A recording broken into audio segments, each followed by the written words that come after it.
The fourth entry into any franchise can be sticky, and it depends on how picky your clientele is. With horror movies, your clientele can be pretty forgiving. The Conjuring Last Rites is the fourth one in the series, and it's not bad, but you know how it's going to end. You really do.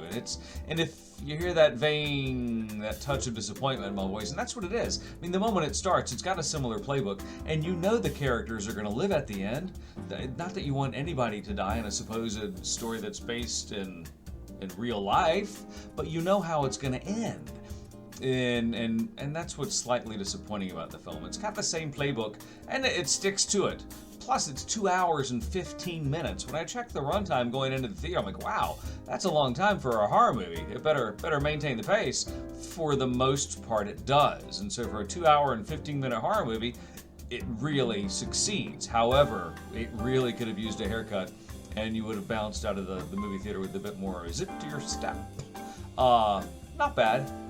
You just know where it's going to go. Plus, it's on the tail end of Weapons, which is a very entertaining, very original scary movie that was worlds better than Last Rites. Who is gonna like The Conjuring? If you loved the first 3 parts of The Conjuring, you will think this movie can do no wrong. If you're a passive horror movie fan, you'll think it's interesting. But you'll say, wow, I wish I would have seen Weapons again. That's the problem with it. If it's a problem. It's The Conjuring, Last Rites, and it's rated R. Oh, that's the other thing, yeah. The other movies in the Conjuring series, they relied on a sense of dread, a sense of, palpable dread.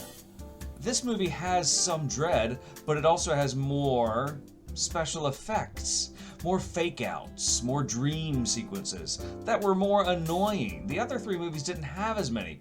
So when this one, Last Rites, when it falls into that cul-de-sac where you know it's not real, because it's a house with 8 people and 4 Ghostbusters, and they're not hearing the hubbub upstairs? You know it's a dream sequence. It has no payoff, because you know it's a dream sequence. That's the frustrating thing about the film.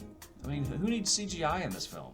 Just go back to the basics that you had in 2013, where you had very little CGI and just a stinky sense of dread that you can smell from the movie theater. Give us one of those again. It's The Conjuring Last Rites, and it's rated R for a bunch of unnecessary blood and some tension horror. And this is Trey with Daddy Mojo.